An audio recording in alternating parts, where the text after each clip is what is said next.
if there's another equal, that means it's plus. So yeah, I've got to record a number of lessons over the next several lecture days.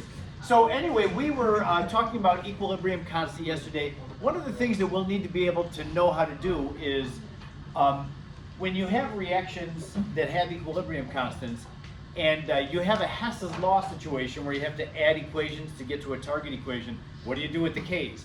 When we dealt with Hess's law, it was the enthalpy values, the delta H's, get added. If you add equations together, you add their delta H's.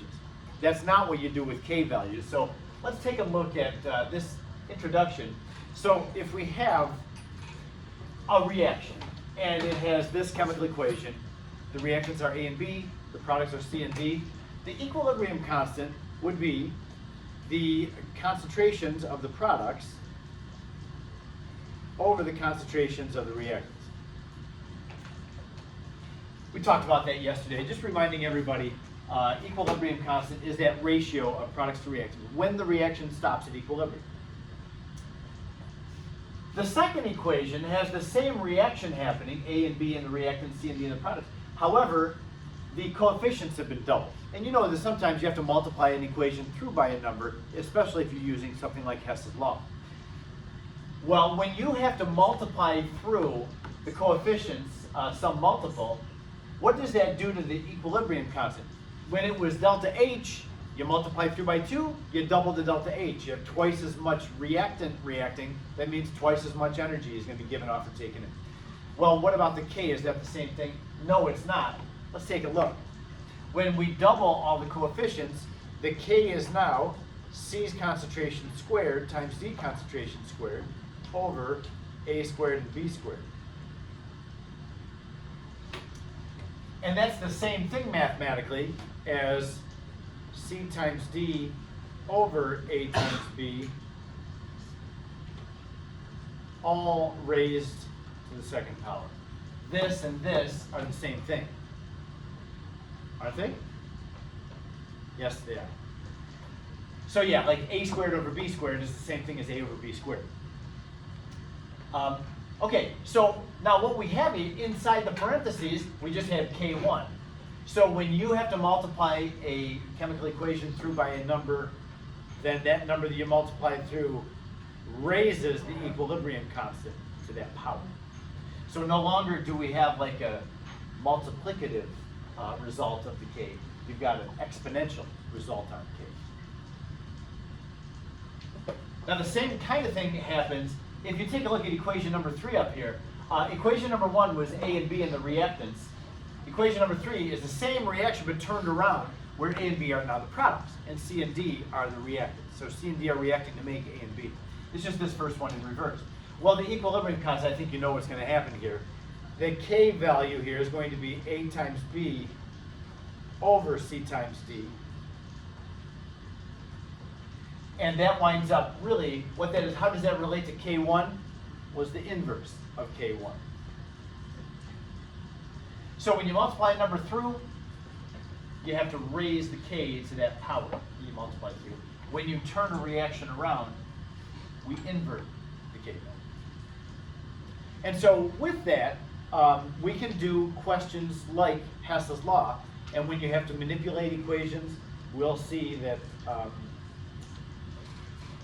that the K value is treated differently than the delta H is. I talked about this other like example document that's on Schoology. I had that downloaded in Notability. Hopefully you did that yesterday as well. So I'm going to go there. We're going to look at numbers 2 and 3, 2, 3, and 4 before we get into the next thing. So let's go over to this other document. Again, this is found in Schoology. If you weren't you weren't here yesterday. Yeah, in the current folder that we're on, chapters 13 and 14, one of the documents that's in there is equilibrium example document or something like that. And that's what this is. So I think it said we're going to do 2, 3, and 4. Let's take a look at number 2. So number 2 says, for the following reaction, so we have this and it has a K value. You see that it's a reaction that comes to equilibrium. And then C yields Z plus D, that also comes to equilibrium and has a K. So what would the reaction, I shouldn't say what would the reaction, what would the equilibrium constant be then for this reaction? Now you have two given reactions, and I would say like this would be a target equation. This one is a total Mickey Mouse example. When you add these two, you don't even have to manipulate equations 1 and 2 at all. You just add them together and they'll give you the target equation. That's kind of nice. Doing that, what would be the equilibrium constant for this? Now, we have a K value for the first reaction, a K value for the second reaction. How do we come up with a K value for this equation where the two are added together? Well, just take a look at K1. K1 would be concentration of C over A times B squared. And then equation 2, I'm pointing to the wrong thing, this is equation 2, would be, and I'm going to run out of room, so I'll do it over here. K2 equals D times E over C. Now the chemical equation that's given here, this is an equilibrium reaction, so this is also going to have, actually they call it Kc down here, so I'll call it Kc is, you can find it from the reactants and products, it's D times E over A times B squared. But this isn't one of our options down here. You see that the options are in terms of K1 and K2. So how do we arrive at this K by manipulating K1 and K2? It should be very obvious. You see that they get multiplied together. K1 and K2 get multiplied together. This times this is going to cause the C's to cancel out. We want to end up with D and E in the numerator, A and B squared in the denominator, and that's exactly what Kc is. So it would be answer D. When you add two chemical equations and get a new chemical equation, their equilibrium constants multiply. When it was delta H, remember you added the delta H, but we have the K's multiplying to get the new K with equilibrium. Okay? So that's something we're going to want to remember. Sometimes you'll have to do this for reactions. We're going to go to the next number 3. We'll do numbers 3 and 4 for this. This one is going to look like Hess's law. So we have two given equations. Consider these equilibria. And then find the equilibrium constant, the actual numerical value this time, for this reaction. Now for this, we're going to have to use what we learned in Hess's law and what we just learned earlier in class. We need SO2 and NO2 in the reactants. Let's see, all I see is one SO2 term up in the given equation, and it's in the products. So I'm going to have to take that first equation and turn it around, but then also see how it's got a 2 coefficient. It should only have a 1 coefficient. So I'm going to have to divide all the coefficients by 2 in that first equation. So this whole thing, I have to multiply by -1/2. The negative to turn it around, the 1/2 to get the coefficient of SO2 to be a 1. That means that this K value is going to be raised to the -1/2 power.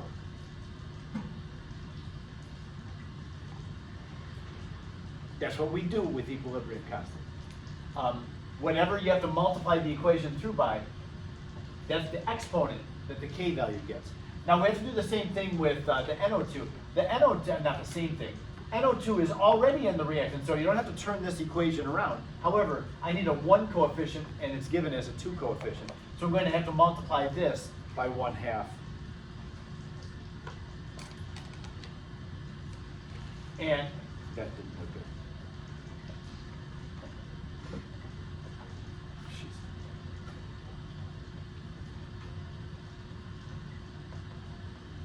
Okay, so when I multiply this thing through by 1/2, that means that the K value should be raised to the 1/2 power. Now these numbers were given very conveniently. 225 is a perfect square, so when we take the square root of it, do you know what the square root of 225 is? 15. It's 15, yeah. So, but that's to the -1/2 power, so Kc is going to turn out to be 1/15 when we turn that thing around. And then this becomes 8 So when you add those two together, you're going to, and I'm not going to rewrite the equations. The SO2 is going to be turned around with a 1 in front of it. There it is. NO2 is not going to be turned around. It's just got a 1 in front of it. The O2s are going to cancel. This O2 is going to be turned around to the left side. It's going to have a 1/2 coefficient. This O2 is going to have a 1/2 coefficient. They'll cancel. Everything else is the way it should be. Okay? So then the K value of this target equation is going to be 1/15 times 8, which is 8/15. It's just over a half. 8/16 would be 0.5, so 8/15 is just over that, and D would be the correct answer.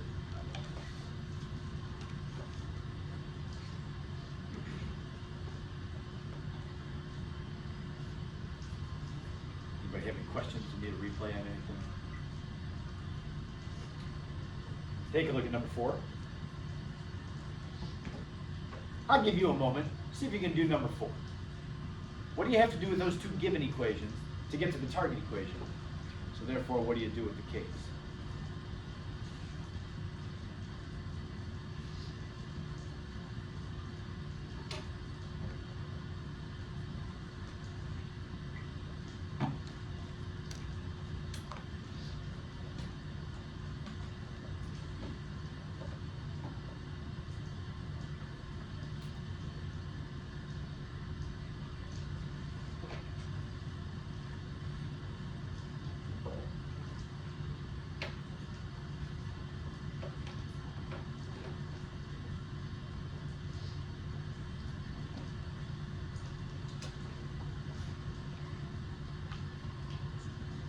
Got an answer for that one?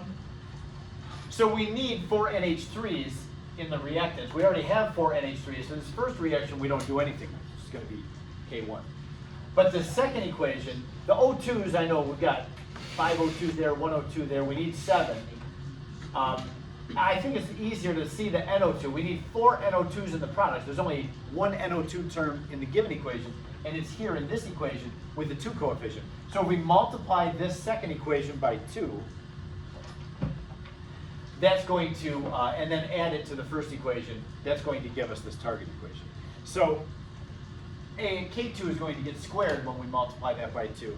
So the equilibrium constant for that one would be K1 times K2 squared.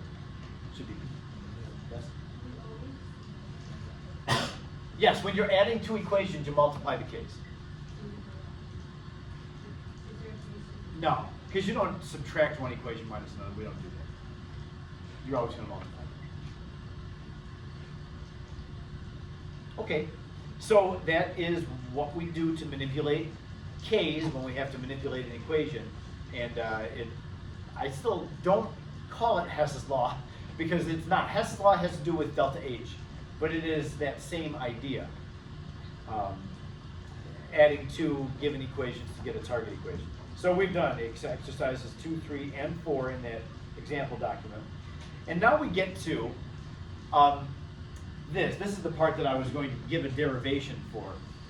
When you have a gas phase equation, where it's something like the production of NH3, nitrogen plus hydrogen yields NH3. You can see that I use this equation a lot, because when we talk about gas phase reaction, this is all gases, they're common things, but the coefficients aren't all ones, which is helpful for us.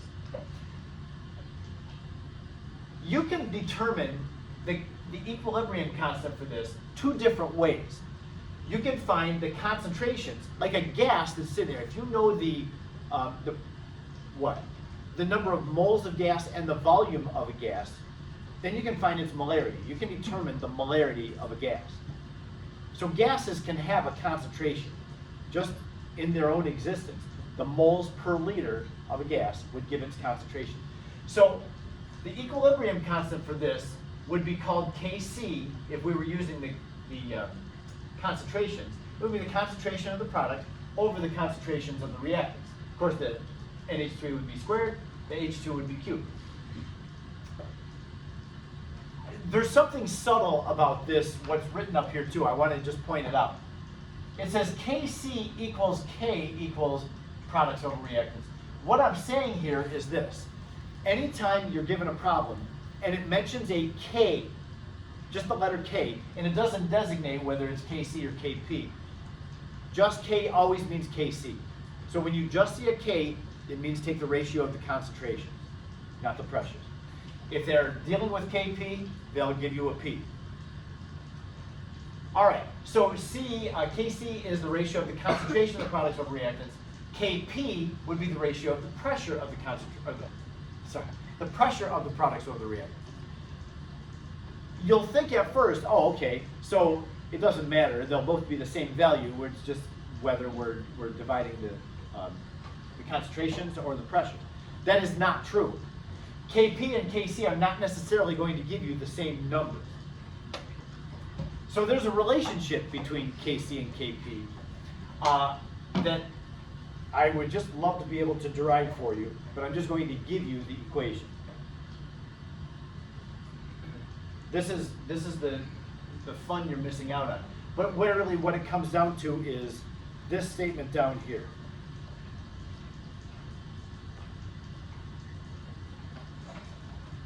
So taking the ratio of, at equilibrium, the pressures versus the concentrations of the reactants and products is not necessarily going to give you the same value, numerical value. So you can connect those two, or there's a relationship between those two, and that relationship is right here.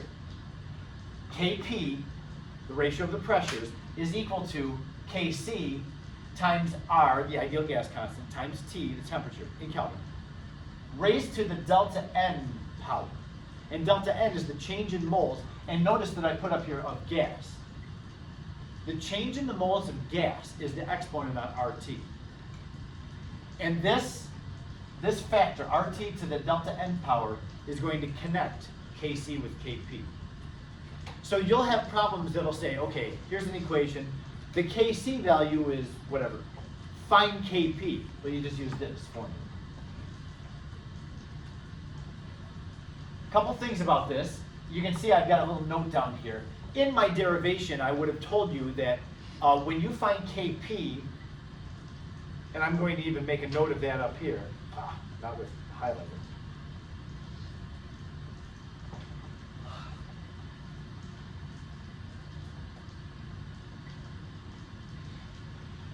When you're finding Kp, you have to use the unit atmospheres. Kp always assumes that you're taking the atmospheres of products or the atmospheres of the reactant. So if you're given another unit, change it into atmospheres to find the pressure. And some of these problems you'll have to do that. That's why, down here, if you have to use this formula to get from Kp to Kc or the other way around, the R value is 0.0821 because we're connecting that with the atmosphere unit for pressure. Okay? We'll do a problem like this, so you'll see that in a moment. Let me just make sure that we have an understanding of what that exponent, delta N of gas, what are you talking about? Like in this case, the case of the ammonia, we have nitrogen, N2 as a gas, plus 3 H2s, which are gas, yields 2 NH3s, which are gas. What is the delta N of gas? Well, it would be the total number of moles of gas in the products minus the total number of moles of gas in the reactants. It's not difficult, but just make sure you understand what that means. In this case, delta N of gas is -2. We're starting with 4 particles of gas going to 2. So we're reducing the gas by 2 moles or particles. So that's how we find that. It's the products minus reactants.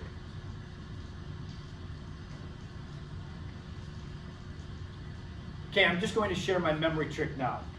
You can imagine this guy with a feeble brain for memorizing things. I don't do well memorizing things, and then when I have pressure on me, like on a test, then I really start to question my memory. So I didn't trust myself to remember that the 1 over here by itself was Kp, because I could easily think, okay, Kc equals Kp times RT to the delta N power. Which is which? Now I have to go back and derive the silly thing, right? Or I can give myself a memory trick. And here's mine. Now remember, the dumber a memory trick is, the better you're going to remember. So when I had this relationship between Kp and Kc, here's the picture that I would put in my mind. You might think you are such an idiot, but the dumber the better, remember that. I pictured Prince Charles up at a chalk. Back in my day, it was a chalkboard, not a whiteboard. I mean, this would have been like the ultimate luxury is having a whiteboard. Now you can't even find a chalkboard anymore. But anyway, I pictured Prince Charles up at a chalkboard telling me the relationship between those two. So I've got Prince Charles. Now, what makes that so dumb is that I am not a fan at all of the royal family. In fact, every chance I have to make fun of the royal family, I do. It's not part of my life at all. So I knew that coming up with something that would be zany and ridiculous, so I just had this ridiculous picture of Prince Charles, a young Prince Charles. He's kind of old now, he's not even a prince anymore. But I just imagine him like teaching this lesson. And so that keeps me straight on which way, where the P goes and where the C goes in this formula. So, what's that?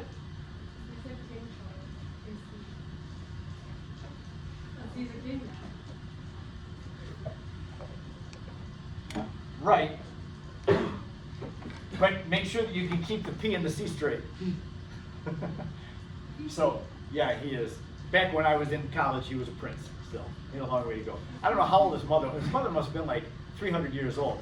Because my dad always used to joke. My dad is still alive. He's 85 or whatever. My dad is. And he said, when I was a kid, Queen Elizabeth was old. I always just laughed about that because, yeah, and then she lasted, gosh, she lived a long time. Yes, yeah, you can think of it like that. Yep, like a PC. Okay, anyway, I give myself a memory trick so I don't ever mess that up. Just to remind you. And then we're going to take a look in the other document. Numbers 10 and 11 are going to involve that relationship between KC and KP. Okay, 10 and 11, let's go there.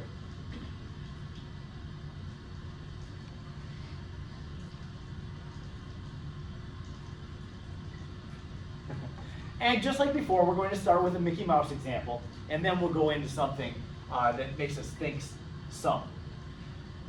This really is an easy relationship, but take a look at number 10. Number 10 is ultimately easy.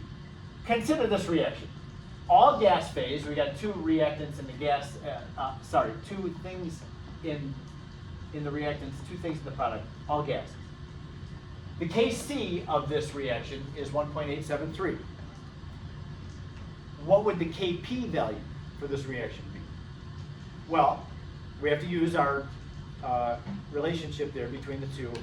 In my mind, I call it the Prince Charles relationship, just because that's what I think of.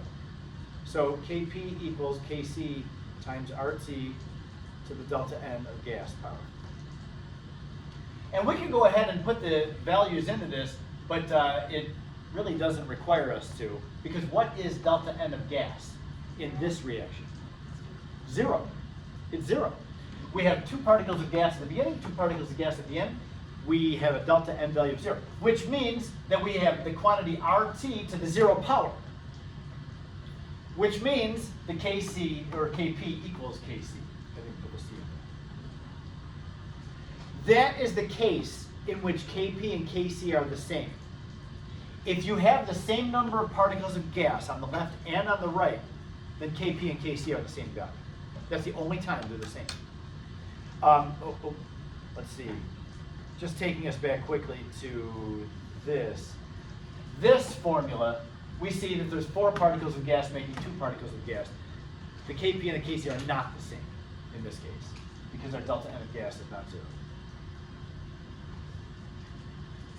All right, so that was number 10, easy, easy. Let's go to number 11. This one at least is going to make us use the formula.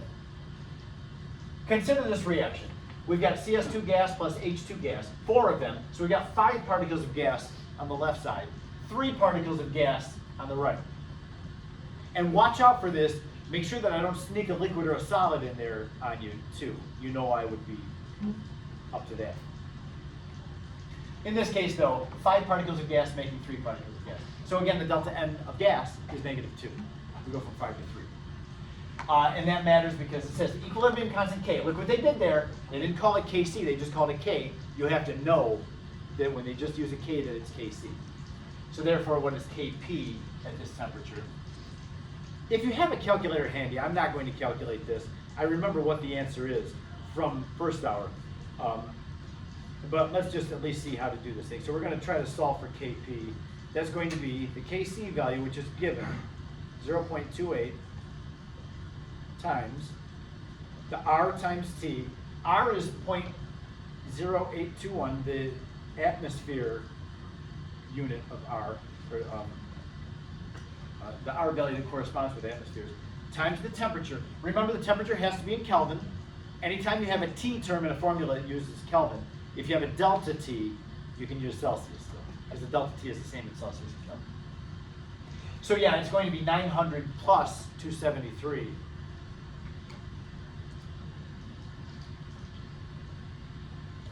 Raised to the negative 2 power, the delta N of gas. So there it is. I was going to say something else about this. Oh, I know what I was going to say. I completely am aware that the units do not cancel in this calculation. 0.28 is the unit on the equilibrium constant. It has no, it's the value of the equilibrium constant. It has no unit. K values never have a unit. So if you're a person like I am who appreciates the use of units to make sure that you're doing the right thing mathematically, don't use the units in this formula because, yeah, this is atmospheres, liters over moles Kelvin. This is just in Kelvin, so that cancels out. And then the atmospheres don't cancel out, the liters don't cancel. But you just have to know, you're finding an equilibrium constant, don't give it a unit. And they don't cancel out necessarily. They just don't have a unit. So yeah, that is how we solve for that. And the answer, anybody calculate it?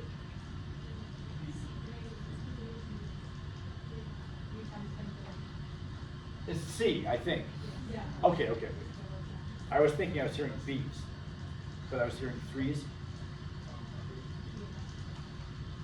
At least C was what they told me last hour. Okay, good with that relationship between Kc and Kp? Okay, so that knocks out 2 of our topics for today. I've got one more for you. So the first topic was, what if you have to manipulate the chemical equation, what happens to K? We've seen that. And then we can use K like with Hess's law. And then we have relationship between the Kp, which is the ratio of the pressures, versus the Kc, the ratio of the concentration. Next thing we have is doing the math. There's 10 and 11, and here we have, I don't even have any instruction for you here. The title is just ice tables. You may have seen, you probably saw ice tables in your first year chemistry course. If you had the full year of chemistry last year, for Chem 2 you either had Mrs. Benaquisto or you had me. You had one of the 2 of us, because we were the only ones that taught Chem 2 last year. If you had Chem 2 before, then you may have had lots of people. I don't know whether you saw ice tables before or not, but I know BQ and I both last year in Chem 2 taught ice tables. Just to remind you, ice table has nothing to do with frozen water. It's not about ice.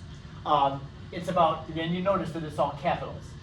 ICE is going to be an acronym for something that we're going to use to organize our work.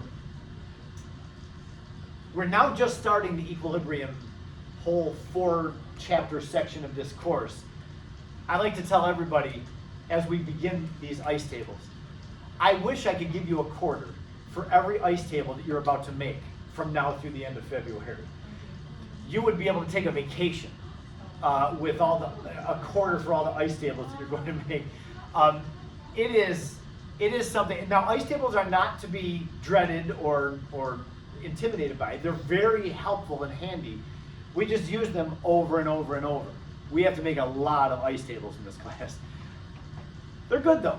They're going to keep us organized and keep our work. Ice tables make our work easy, really is what they do. But by the time we get to the end of February, we're just wrapping up chapter 16, you'll be very glad to be going on to something else. And you'll say, oh my gosh, I hope I never have to make another ice table again. But just because we will have so much repetition with those things. So now here we begin our endeavor. I'm going to introduce you to ice tables with number 17. So let's go back there to the, oh, and by the way, let's see. We're going to do in a row 17. Oh, but then when we do number 13, I'm going to have us come back to this slide. So let's just do 17 on that, maybe. Oh, geez. Don't look at what I have here. Yeah, there was nothing.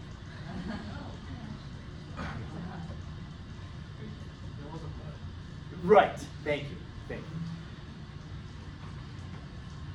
So NO2 reacts to make N2O4 in an equilibrium reaction.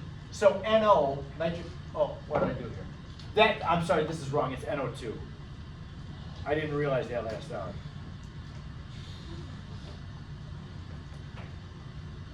So NO2, the word that we use in chemistry, and I actually had used this word before, but it was a long time ago. It was in the organic chapter. The NO2 dimerizes. NO2 is like a monomer. Remember talking about monomers? It's like what you start with in a polymer. So if you have NO2, it actually has an unpaired electron on it. It will pair up its unpaired electron with another NO2 molecule, and it makes a dimer. That's just two monomers. Di means two. It dimerizes. So that's all that's happening here. Two NO2s are combining to make N2O4. The structure of this problem is really kind of weird, especially for us to start off with something like this, but we're just going for it. It says, in an experiment, and by the way, given this chemical equation, the NO2 is on the left and the N2O4 is on the right. We have to deal with what they have given us. It says, 0.625 moles of N2O4, the product, was introduced into a 5-liter vessel and allowed to decompose until it reached equilibrium with NO2. So what's happening, I know this is kind of weird, they actually put the product into a container and had it make the reactant. Even though N2O4 is what was put into the container, don't turn the equation around and make it the reactant. We're just going to assume that this is the chemical equation and the reaction is going to go to the left. Why did they not give us the turned around equation? I don't know. I'm not even sure where this came from, if it was a College Board thing. I really don't think the College Board would do something like this. But anyway, you'll encounter problems like this. So what else does it tell us? The concentration of N2O4 at equilibrium was 0.750. Calculate Kc for this reaction. All right, so we're going to be able to find a beginning concentration of N2O4, and it tells us what the ending concentration of N2O4 was. And then it says, okay, what's the Kc value? What's the equilibrium constant? It problem says nothing about NO2, but it's part of the K expression. So when you're given data about how much of something, anything you have at the beginning, and you need how much of something you have at the end, you have to make an ice table. You don't have, I guess you can try to figure it out without an ice table, but I strongly recommend ice tables for keeping the information in the problem organized. I'm going to go ahead and do this here in this space that they've generously given us. It was actually me that didn't give you enough space, but we're going to put it up here. So I'm going to rewrite the chemical equation. 2 NO2s yields N2O4. And along the side, down here to the left, I'm going to give us 3 letters, I, C, E. An ice table is what's going to be made. You can see my equilibrium line is going to be running into the next problem, but we'll just have to, maybe I'll move it up just a little touch. Okay, I stands for initial. How much do we have initially? C is the change, whatever happens in the reaction, whether the reaction shifts to the right or to the left, if the products are made, or in this case, reactants are being made. C is the change, and then E represents the equilibrium amounts. When you find K, you have to use the equilibrium amount. It's how much you have at equilibrium. All right, so here's what we have. You just put everything that you're given into this ice table. And anything you're not given, you have to figure out and fill it in to the ice table. So it tells us nothing about NO2. Therefore, we assume that there is none of the NO2 present at the beginning.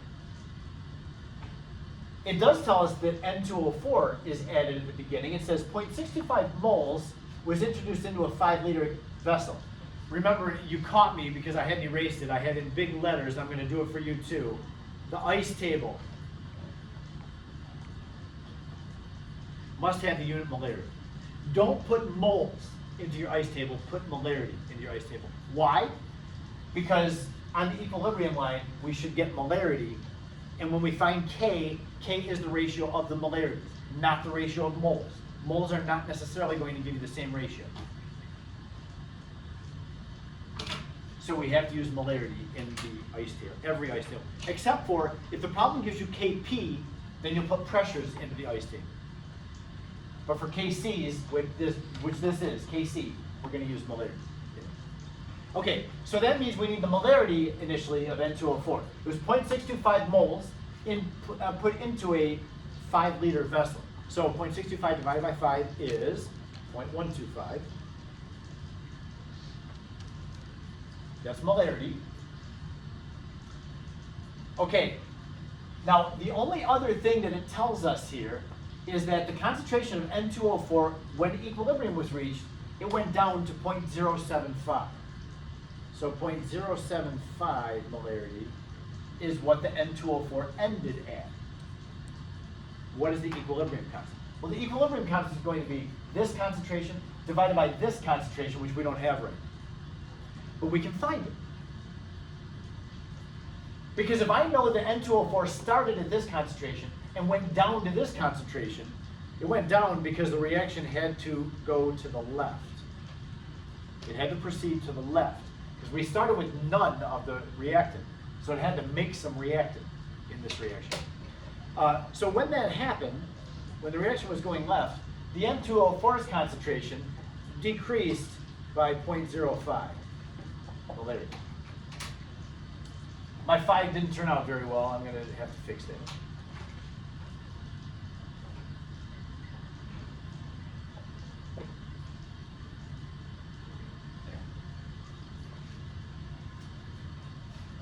Okay, so we have that taken care of. Now, since we know that the N2O4 changed by 0.05, we can tell what happened to the NO2. They're reacting in a 1-to-2 ratio. So every time an N2O4 shifts to the left, 2 NO2s are made. So over here on the NO2 side, as the right side was going down, the left side was going up. So this is increasing by 2 times 0.05. Now, do you have to write it like this? Could you have written plus 0.1 molarity? That would have been fine. But I try to be specific about it, showing, you know, based on what the coefficient ratio is, what happened there. I got another bad 5 too.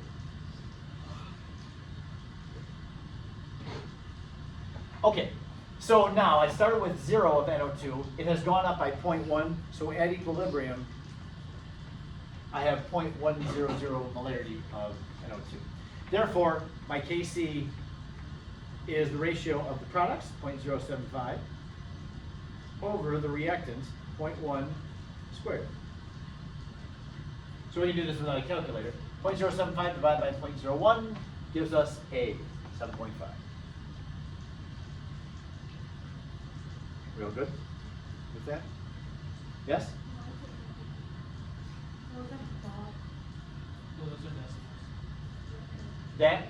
That is a decimal, it's 0.1.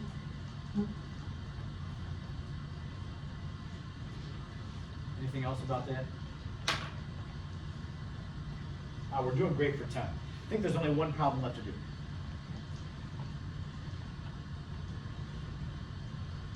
The notes document, so we've now done number 17. That was the NO2 N2O4 reaction.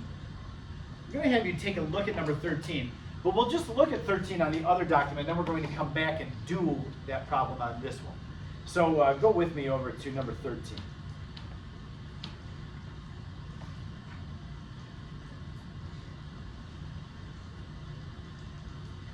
At 250 degrees, the equilibrium constant, Kp, now this time we're dealing with pressures, for the reaction below is 1.80. So this reaction has a K value of 1.80. Sufficient PCl5, the reactant, is put into a vessel to give an initial pressure of 2.74 atmospheres. So we're going to do it on the other page, but initially this is 2.74.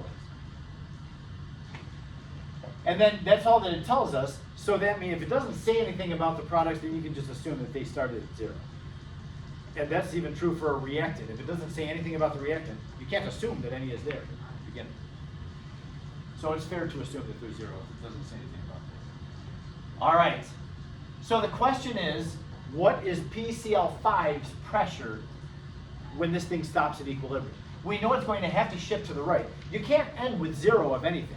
You can see that the equilibrium constant is 1.8. 1.8 is bigger than 1. Therefore, at equilibrium, there's going to be more products than reactant. Because we can see that from the equilibrium constant. And you can't end any reaction that comes to equilibrium with 0 concentration. So if you have 0 of anything, the reaction is going to have to shift to make some of it. You'll hear me say that a lot throughout these next 4 chapters. When you start with 0 of something, the reaction has to make some of it. May not be very much, but it has to shift that direction to make some. Okay, so I'm going to take you back to, so we want to know what the equilibrium pressure of PCl5 is. So I have all the information given here. I've got the initial amount of PCl5, we got 0 for our initial amounts of products. And the question is going to be asking us, what is that equilibrium pressure of PCl5? Find the answer in the box and we have our answer. Okay? Now, unfortunately, what is up here is all that was given for this problem. They said, you start with 2.74 atmospheres of that, you start with none of that, how much of that do you have at the end?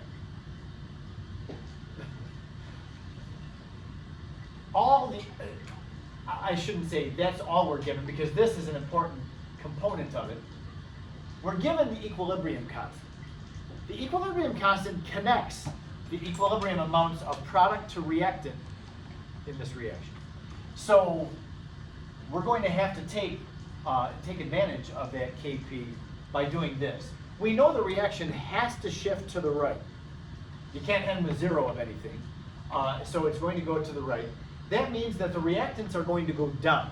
They have to. You can't make more reactant when you don't have any product. So this is going to go down. But I don't know how much it goes down. So I'm going to have to just say it goes down by some amount. I give it a variable name called x. And as the reactant goes down by x, the products are going up. Notice the 1-to-1 ratio. They're going up by x. Both of them up. So when I get rid of a PCl5, I'm going to make a PCl3 and make a a Cl2. On my equilibrium line, I'm going to go ahead and fill it out in terms of x. So at equilibrium, I'm going to have 2.74 minus x atmospheres of my reactant. And I'll have x and x atmospheres of the products. So that means this, that Kp is 1.80, and that's going to be calculated by taking x squared over 2.74 minus x. Can you solve for x? We need x to be able to know what's in that box. We can solve for x in this case, but I'm sorry to break this to you. What kind of math are you going to have to do to solve for x? You have to do algebra to be more specific. It's a quadratic formula. You have an x squared term. It's going to be in there. We have to use a quadratic formula. Yes, I think.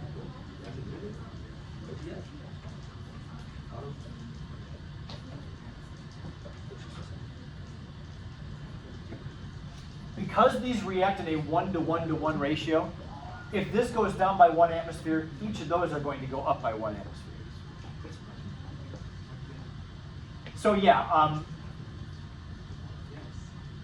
yes, they both go up by the same amount that goes down. So the coefficient ratio is going to give you the relationship between them.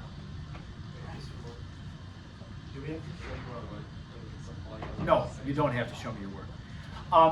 I have really good news if your parents probably have made the investment in one of the nice TI-84 calculators. You have the quadratic formula built into it. All you have to do is tell it what the coefficients on your standard form are. Let me show you what I mean. I'll show you how to get to your calculator and do this. So get this polynomial function into its standard form. That means you have to multiply out the denominator and get it over here. 1.80 times 2.74, doing this from memory, I think it's 4.93. Can anybody do that? Did you just do that? Okay.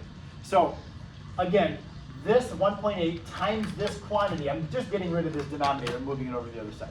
So it's 4.93 minus 1.80x equals x squared.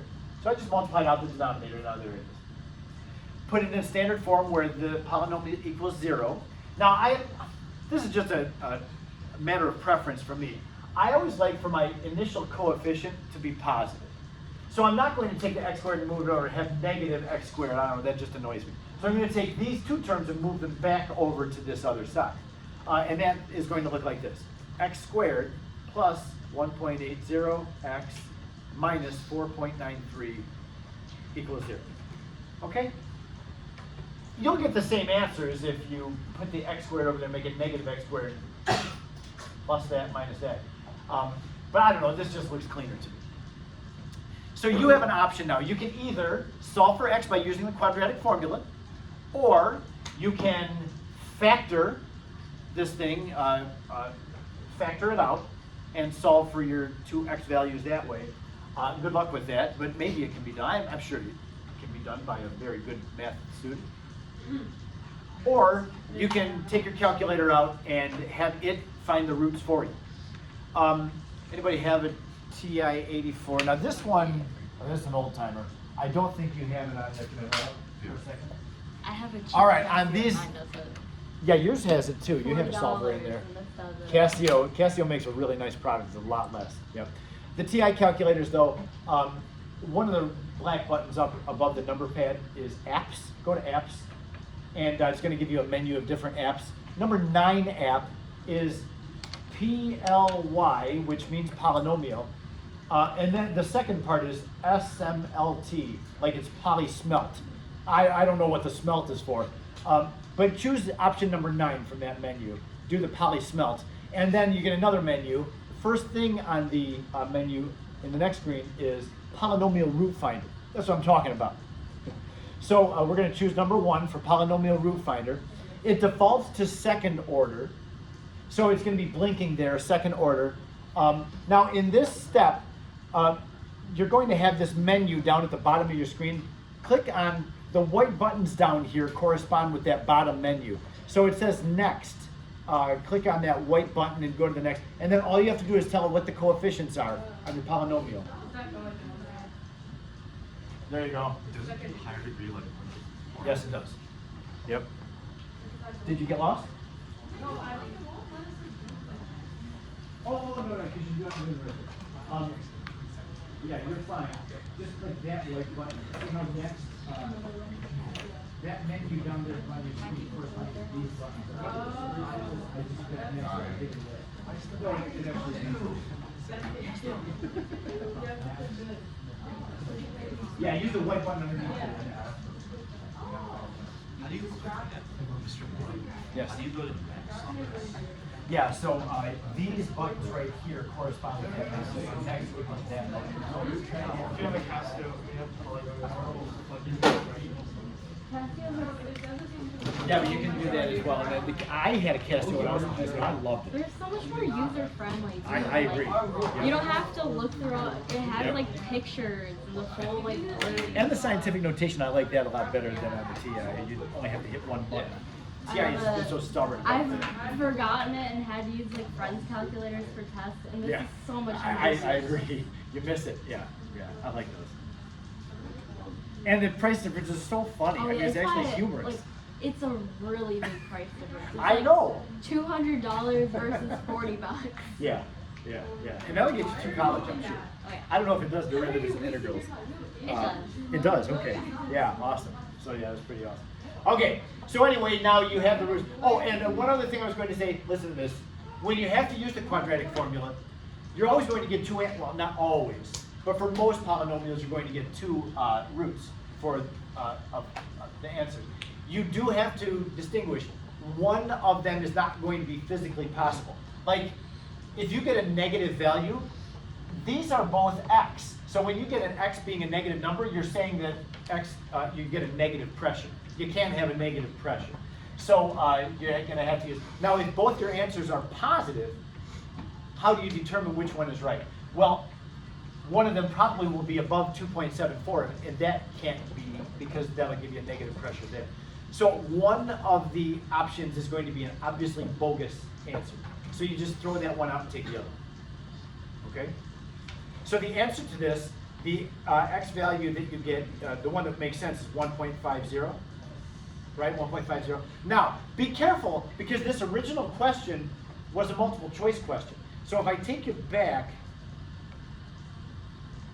to the actual multiple choice question, if you're not paying attention, you're going to do all this and get x equals 1.5 and say, okay, there I go, and I move on. Oh, you know that 1.5 is going to be one of your answer choices too. The answer is not 1.5 because remember, on our E line, it was 2.74 minus x. So, and again, if you're not seeing what I'm talking about, we needed the final pressure of PCl5. In all this work, we were just finding what the x value was. So you have to take 2.74 minus 1.5. That's what the final pressure is. So just watch out for stuff like that. Going back there, so I think the answer was B, which is 2.74 minus 1.5. The answer is 1.24. B is it. Yes? Oh, what I'm saying was, if you have two positive answers, one of them will be above 2.74, and so you can't have that, because that'll give you a negative pressure for that. So one of them is going to be obviously bad, is what I'm saying. You're always going to be able to read out the wrong answer. Okay? The wrong value of x. It is one of the answers, but it's not going to be physically possible. So that was good. Oh, we're almost done now. We'll stop there. Don't forget there's a reading assignment tonight. I've got a reading quiz for you tomorrow. Le Chatelier's principle. That should be a review because I know BQ and I both covered Le Chatelier's principle last year, if you had a class last year.